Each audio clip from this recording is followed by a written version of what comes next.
प्यारे बच्चों, अब हम बात करने जा रहे हैं वेक्टर सब्ट्रैक्शन के बारे में।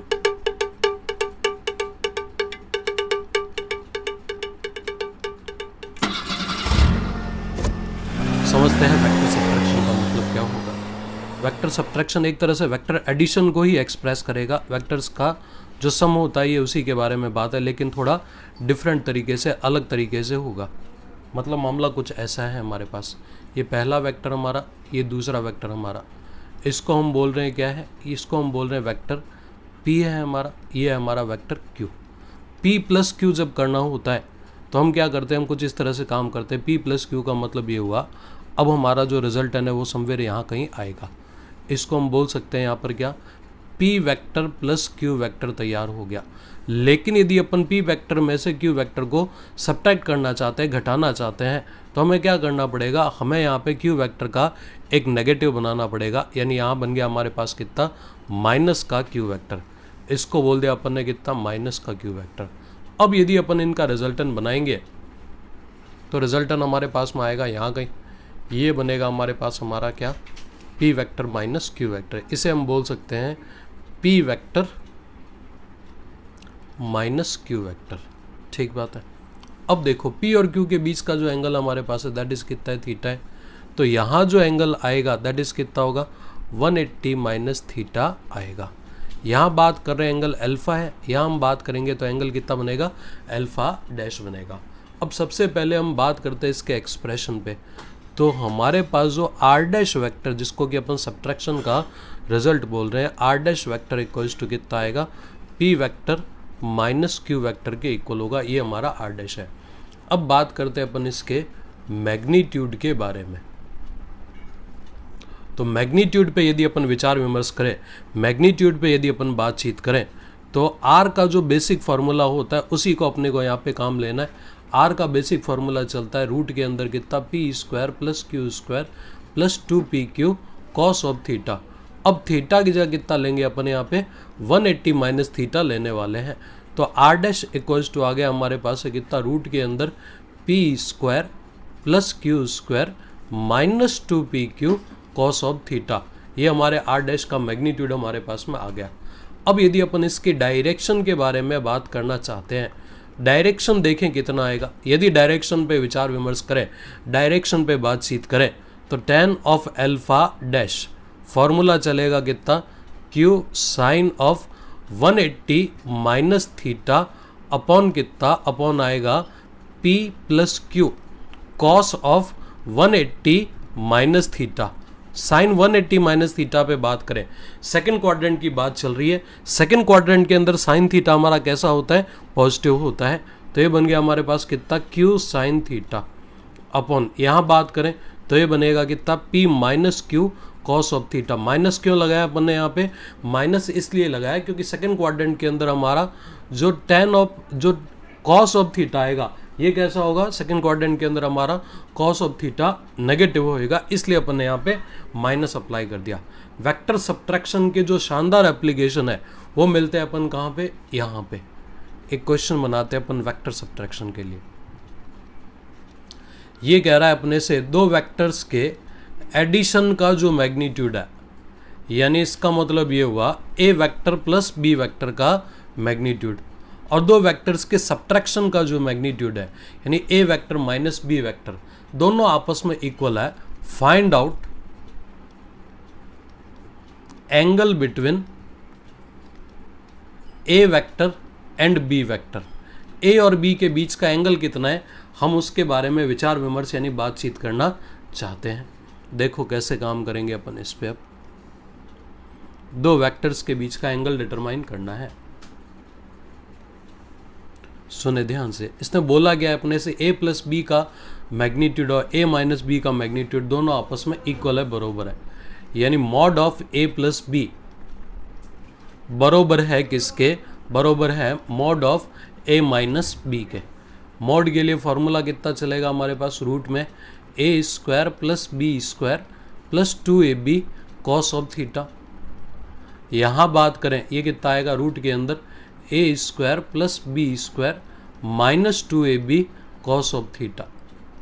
स्क्वायर करते हैं अपन दोनों तरफ, तो A square plus B square plus 2ab cos of theta equals to आ गया A square plus B square minus 2ab cos of theta, यानी 4ab cos of theta equals to कितना है 0 है। अब हमें पता है ए भी 0 नहीं है, बी भी 0 नहीं है, इसका मतलब कॉस ऑफ थीटा बराबर कितना है 0 है, यानी थीटा रहा होगा कितना 90 डिग्री। कहने का मतलब यह है कि जो हमारा ए वेक्टर है ना दैट इज परपेंडिकुलर है किसके, बी वेक्टर के। ए और बी दोनों एक दूसरे के परपेंडिकुलर यानी 90 डिग्री पे काम कर रहे हैं, ये बात हमें यहाँ पे समझ आ रही है। वेक्टर सब्ट्रैक्शन का एक और एप्लीकेशन अपन यहाँ पर बनाने की कोशिश करते हैं, देखो कैसे।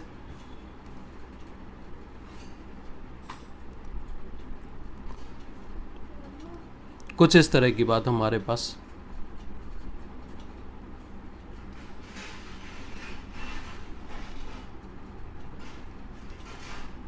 मान लेते हैं इस बार हमारा कोई पार्टिकल है जो कि इस तरह के एक सर्कुलर पाथ पे मूव कर रहा है, इस तरह का कोई पाथ हमारे पास।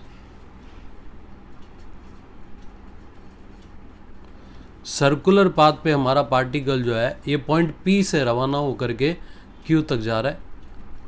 स्पीड की वैल्यू कांस्टेंट है, कितना दे रखा है u के इक्वल है। ये एंगल बोल दिया कितना है थीटा है। रेडियस ऑफ सर्कुलर पाथ जो है दैट इज दे रखा है कितना है r के इक्वल है।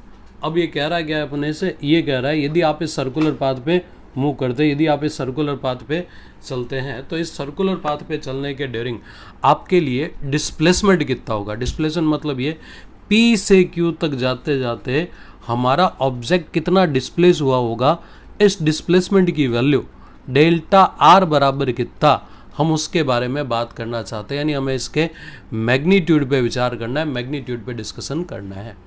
कोशिश करते हैं अपन यहाँ पे, सुने ध्यान से।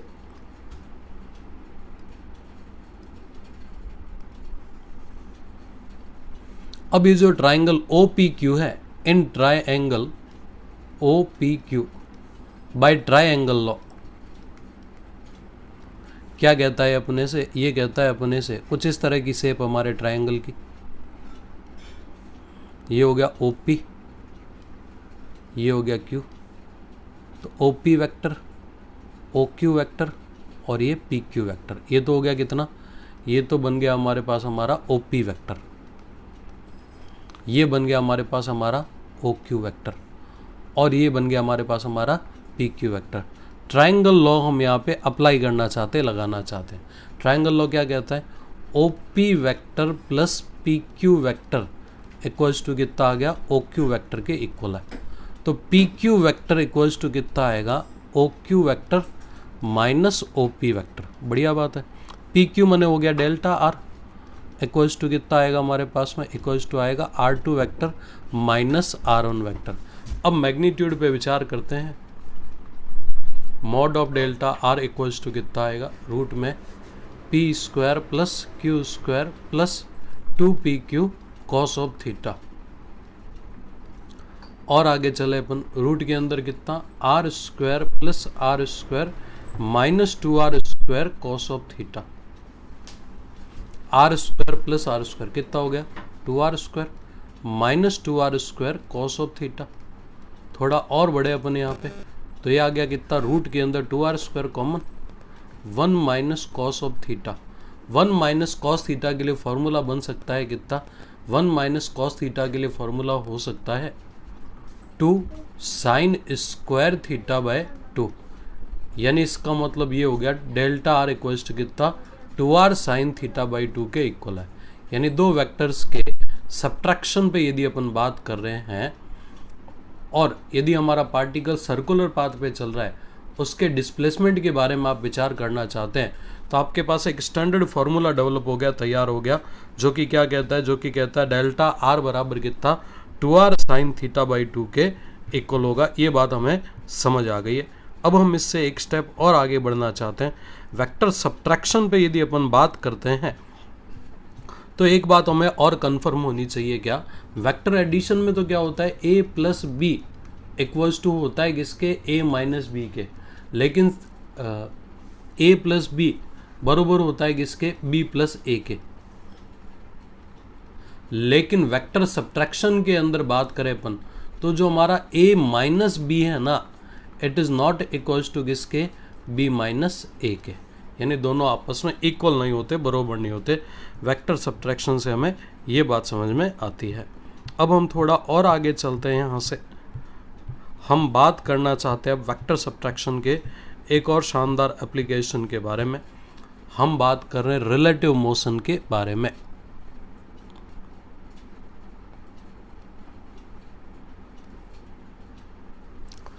Relative motion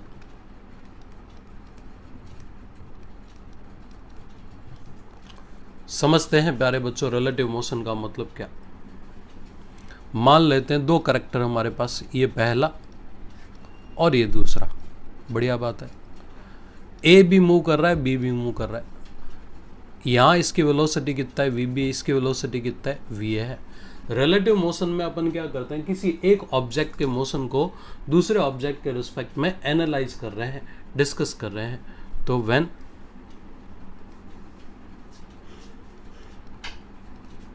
motion of any one object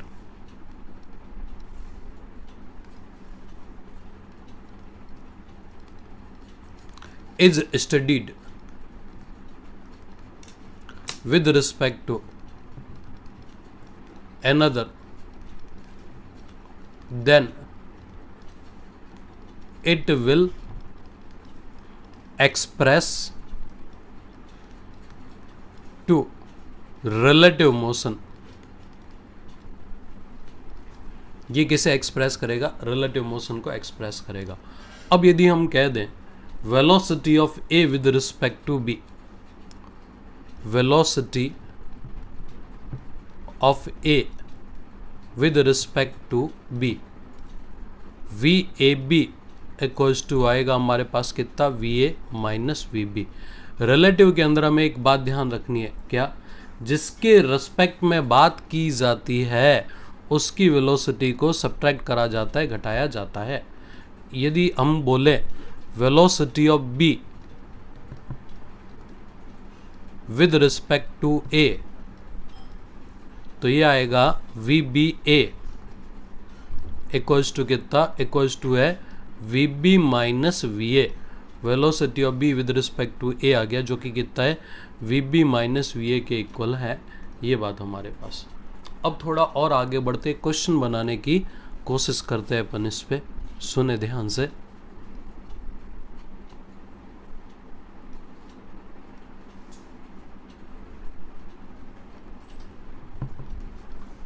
मामला कुछ ऐसा है,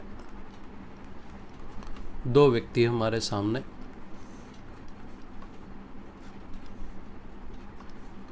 ये बात चल रही है राम के लिए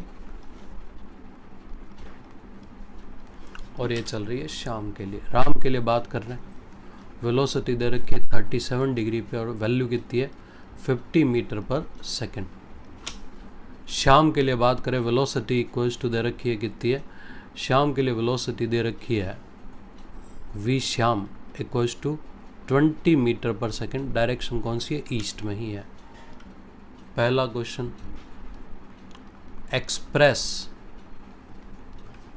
velocity of Ram and Shyam into vector form। दूसरा question, velocity of Ram with respect to Shyam। तीसरा question, velocity of Shyam with respect to Ram. इन तीन चीज़ों पे विचार विमर्श करना चाहते हैं, बातचीत करना चाहते हैं। देखो कैसे काम करेंगे। राम की वेलोसिटी ये वी आर हमारे पास, तो सबसे पहले हमें क्या करना है, यहाँ पे इनकी वेलोसिटी को वेक्टर फॉर्म में एक्सप्रेस करना है। श्याम के लिए बात करें, कोई दिक्कत वाली बात नहीं, वी श्याम इक्वल्स टू कितना आ गया हमारे पास में 20। ये एक्स डायरेक्शन है कन्वेंशन ऑफ डायरेक्शन ये ले लिया, इसको अपन ने प्लस एक्स बोल दिया, इसको प्लस वाई बोल दिया। तो श्याम जो है प्लस एक्स में जा रहा है, 20 आई कैप हो गया। राम की वेलोसिटी को हमें रिजॉल्व करना है कंपोनेंट में, तो 50 कॉज ऑफ 37 यानी कितना 4/5, यहाँ आएगा 50 साइन ऑफ 37, वी वाई पे बात करें तो 50 साइन ऑफ 37 यानी 3/5, ये हो गया 30 और ये कितना हो गया हमारे पास में 40। तो v of Ram vector form के अंदर कितना आ गया 40 i cap plus 30 j cap आ गया। बढ़िया बात है, पहला काम हो चुका। दूसरे हिस्से की तरफ चलते हैं। वो कह रहा है अपने से क्या, velocity of Ram with respect to Shyam V R S equals to कितना आएगा V R minus V S आएगा। V R minus V S करते 40 i cap minus 20 i cap यानी 20 i cap plus 30 j cap, ये velocity of Ram with respect to Shyam. तीसरे हिस्से पे बात करें, velocity of Shyam with respect to Ram V S minus V are है। ये वी एस बराबर कितना है हमारे पास में, वी एस इक्वल्स टू है हमारे पास में 20 और वी आर इक्वल्स टू कितना है 40 i cap plus 30 j cap. तो 20 आई कैप में से 40 i cap plus 30 j cap को सब्ट्रैक्ट करा जाता है, तो ये कितना आएगा माइनस का 20 आई कैप और माइनस का 30 जे कैप। ये वैल्यू हमारे पास में चल करके आ गई है। कुल मिलाकर के रिलेटिव के अंदर जो फाइनल बात हमें समझ आई वो ये है कि जिसके रिस्पेक्ट में बात की जाती है उसकी वेलोसिटी को सब्ट्रैक्ट करा जाता है, घटाया जाता है। रिलेटिव के अंदर हमें ये फंडा बेसिकली समझ आ गया है। अब हम इनसे एक स्टेप और आगे बढ़ना चाहते हैं। Now we are going to discuss about product of the vectors, यानी वेक्टर्स का जो प्रोडक्ट है हम उसके बारे में विचार विमर्श करने जा रहे हैं। प्रोडक्ट ऑफ द वेक्टर्स सुने, product of vectors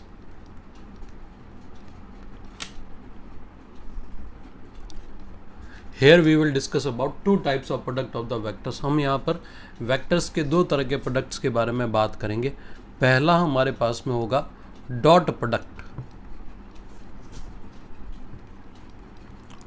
dot product का मतलब क्या, डॉट प्रोडक्ट का मतलब ये वेक्टर्स का ये ऐसा प्रोडक्ट होगा जिससे फाइनली बनने वाली जो क्वांटिटी होएगी वो कैसी होएगी, स्केलर क्वांटिटी होएगी। मान लेते हैं ये ए वेक्टर हमारा, ये बी वेक्टर हमारा, दोनों के बीच का एंगल कितना है, थीटा है। ए डॉट बी करें अपन तो ये आएगा हमारे पास है कितना, A B cos of theta. Dot product या फिर अपन इसे बोलेंगे स्केलर प्रोडक्ट।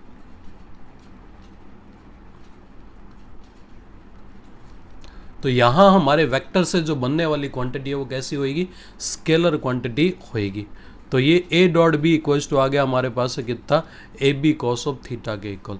यहाँ कुछ स्पेशल केस डिस्कस किए जा सकते हैं।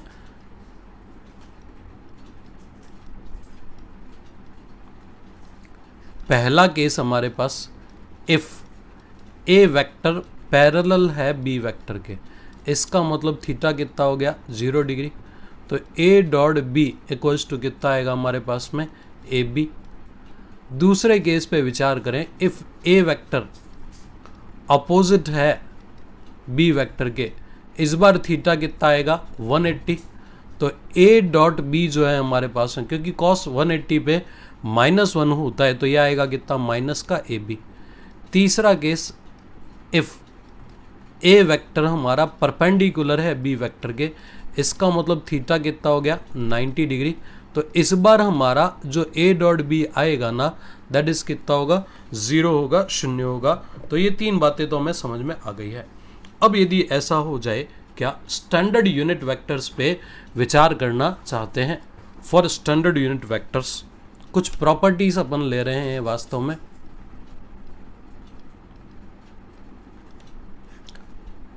सबसे पहली बात, ए वेक्टर को यदि ए वेक्टर से ही डॉट प्रोडक्ट कराएं तो ये बनेगा ए कॉस 0 डिग्री।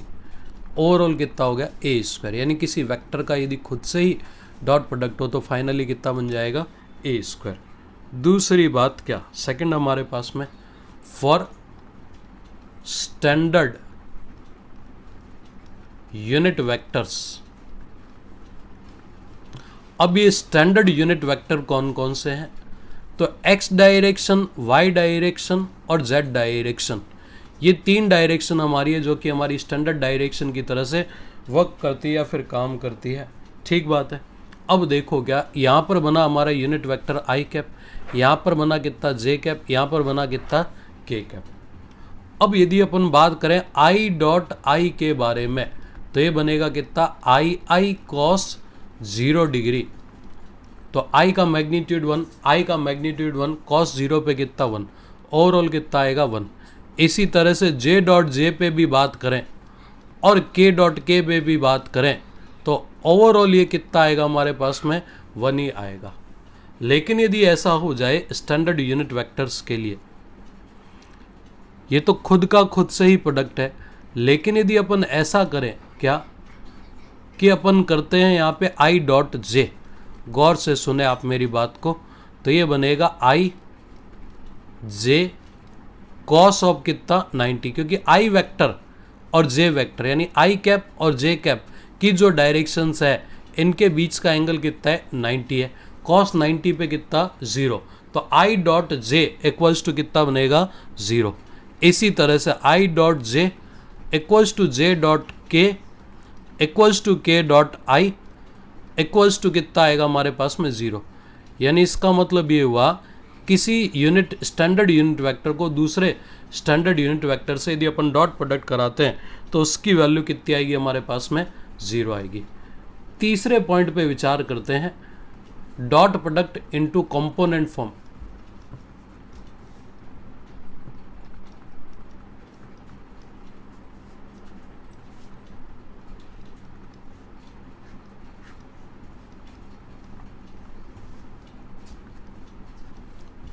मान लेते हैं ए वेक्टर इक्वल्स टू है A X I cap, A Y J cap, A Z K cap.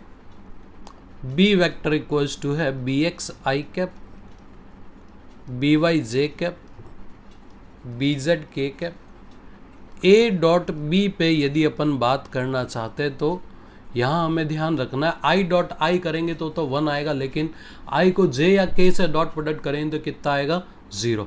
तो ओवरऑल ये बनेगा कितना, ओवरऑल ये बनेगा ए एक्स बी एक्स। इसी तरह से y वाला y के साथ ए वाई बी वाई, इसी तरह से z वाला z के साथ, यानी कितना बनेगा, यानी बनेगा हमारे पास में A Z B Z A Z B Z.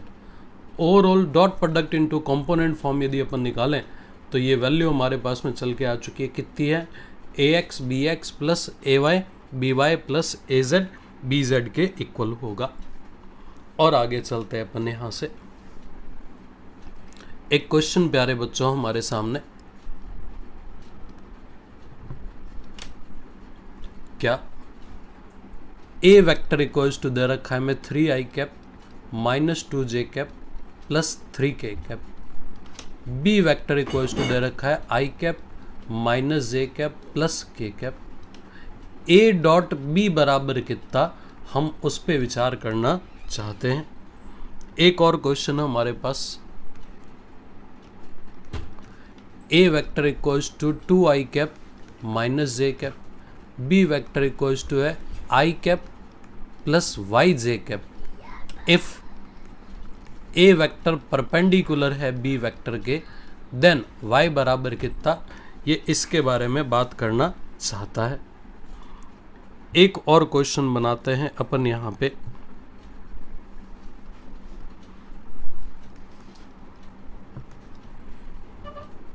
A vector equals to दे रखा है 2 i cap plus 3 j cap.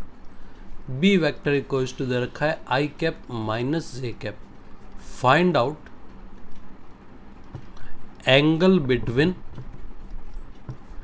A vector and B vector बरोबर कितना। ए और बी के बीच का एंगल कितना है, हम उस पर बात करना चाहते हैं। देखें, ए डॉट बी पे विचार करना है। अभी अभी हमने सीखा क्या, यदि ए डॉट बी करना चाहते हैं और कंपोनेंट फॉर्म में हमें हमारे वेक्टर दे रखे हैं तो हमें क्या करना पड़ेगा, आई वाला आई के साथ, जे वाला जे के साथ और के वाला के साथ। तो A dot B equals to है आई वाला आई के साथ यानी कितना 3, जे वाला जे के साथ -2 इंटू -1 यानी प्लस का 2, अब के वाला के साथ यानी कितना हो गया 3, ओवरऑल ये आएगा कितना 3 + 3 6 + 2 यानी कितना हो गया 8। अब यहाँ चलते हैं, ये कह रहा है अपने से ए वेक्टर हमारा परपेंडिकुलर है बी वेक्टर के। अभी अभी हमने सीखा यदि दो वेक्टर्स एक दूसरे के परपेंडिकुलर होते हैं तो उस कंडीशन में उनका जो डॉट प्रोडक्ट है that should be equals to कितना होना चाहिए 0। तो यदि डॉट प्रोडक्ट कराएं अपन आई वाला आई के साथ और जे वाला जे के साथ तो 2 - y इक्वल्स टू कितना 0, ओवरऑल y इक्वल्स टू कितना आ गया हमारे पास में 2। यहाँ चलते हैं अपन, ये कह रहा है अपने से find out angle between A vector and B vector. A dot B equals to चलता है हमारे पास से कितना AB cos ऑफ थीटा। अब यदि अपन वेक्टर्स के बीच का एंगल डेवलप करना चाहते हैं, तैयार करना चाहते हैं, तो cos of theta equals to आएगा A डॉट बी अपॉन कितना AB। अब देखो आगे की बात, A डॉट बी कराते हैं आई वाला आई के साथ, जे वाला जे के साथ, फिर कितना रूट के अंदर दिस एंड दिस, तो ये कितना हो गया 4 + 9 और यहाँ कितना आएगा 1 + 1 यानी cos of theta equals to आ रहा है -1 अपॉन √13 √2 माइनस का 1 अपॉन √26। ये cos थीटा की वैल्यू आई, थीटा निकालना चाहते हैं cos इनवर्स माइनस का 1/√26, ये वैल्यू हमारे पास में चल करके आ रही है। अब जो डॉट प्रोडक्ट हमारे पास है इसके कुछ एप्लीकेशंस चलते हैं, हम बात करने जा रहे हैं एप्लीकेशंस ऑफ डॉट प्रोडक्ट के बारे में। क्या एप्लीकेशन चलते हैं सुने। पहला P इक्वल्स टू चलता है कितना, P इक्वल्स टू आएगा F डॉट V, फोर्स और वेलोसिटी के डॉट प्रोडक्ट से हमें मिलेगा पावर। सेकंड एप्लीकेशन हमारे पास में W इक्वल्स टू कितना F vector dot S vector, या फिर इंटीग्रल फॉर्म में देखें W equals to integration F vector dot DS vector, यानी फोर्स का डिस्प्लेसमेंट के रिस्पेक्ट में एक बार इंटीग्रेशन करने पर हमें मिलेगा वर्क। तीसरा एप्लीकेशन फाई इक्वल्स टू है E vector dot A vector, या फिर फाई इक्वल्स टू आएगा integration of E vector dot DA vector, यानी इलेक्ट्रिक फील्ड E का एरिया वेक्टर A के रिस्पेक्ट में एक बार डॉट प्रोडक्ट करा के और इंटीग्रेशन करें तो हमारे पास में आएगा हमारा इलेक्ट्रिक फ्लक्स। चौथा फाई इक्वल्स टू चलता है हमारे पास में B vector dot A vector, या फिर आएगा फाई इक्वल्स टू कितना integration B vector dot DA vector, यानी magnetic field intensity and area vector का डॉट प्रोडक्ट कराएं, ये किसे एक्सप्रेस करेगा, ये एक्सप्रेस करेगा मैग्नेटिक फ्लक्स को। क्वेश्चन देखते हैं अपन यहाँ पे एक,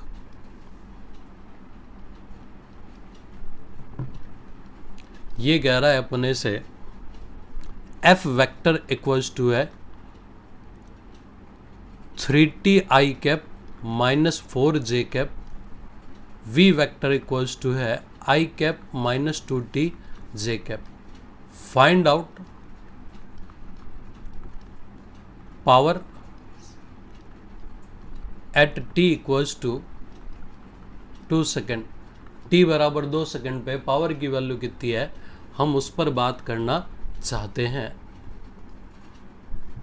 एक और क्वेश्चन बनाते हैं अपन यहाँ पे, ये कह रहा है एक ऑब्जेक्ट को हमने पॉइंट A से B तक डिस्प्लेस करा, 1 2 3 से B 4 2 1 तक जा रहा है, और जो F हमने अप्लाई किया वो 4i cap -3j cap +2k cap है, तो वर्क डन की वैल्यू यहाँ पर कितनी है हम उस पर भी विचार करना चाहते हैं। देखो कैसे काम करेंगे अपन यहाँ पे, पावर का फॉर्मूला चलता है P इक्वल्स टू कितना F dot V, dot product पे विचार करते हैं, I वाला I के साथ, J वाला J के साथ और K वाला K के साथ आएगा। तो ये आएगा हमारे पास में आई वाला आई के साथ, इसको और इसको डॉट प्रोडक्ट कराएं 3t, इसको और इसको डॉट प्रोडक्ट कराएं प्लस का 8t। अब उसने बोला है t की वैल्यू रखना है 2, तो p इक्वल्स टू आएगा 6 + 16। ओवरऑल ये वैल्यू आएगी हमारे पास है कितना 22, क्योंकि पावर का यूनिट वॉट है तो ये आएगा कितना 22 वाट। यहाँ हम वर्क डन के बारे में बात करना चाहते हैं। W इक्वल्स टू चलता है F vector dot delta R vector, परंतु यहाँ पर हमें किसकी वैल्यू निकालनी पड़ेगी, यहाँ हमें डेल्टा R की पहले वैल्यू निकालनी पड़ेगी। डेल्टा R बराबर कितना x2 minus x1, y2 minus y1 और z2 माइनस z1, इस तरह से कुछ होगा। तो 4 - 1 यानी 3i कैप, 2 - 2 यानी 0j कैप, 1 - 3 माइनस का 2k कैप। फोर्स हमारे पास है ही 4i cap minus 3j cap plus 2k cap. W equals to आ रहा है F डॉट डेल्टा, 4 3 जा 12 -4, यानी कितना आएगा हमारे पास में, वर्क डन की वैल्यू हमारे पास में आ चुकी है 8 जूल, यानी 8 जूल के इक्वल है। ये हमारा वर्क डन डेवलप हो गया, तैयार हो गया। तो दो वेक्टर्स के बीच एंगल निकालने में ये हमारी हेल्प करता है। दो वेक्टर यदि परपेंडिकुलर उनको प्रूव करना चाहते हैं तो उसमें भी डॉट प्रोडक्ट हमारी हेल्प करता है। तो ये कुछ बातें हमने डॉट प्रोडक्ट से रिलेटेड डिस्कस करी, पढ़ी।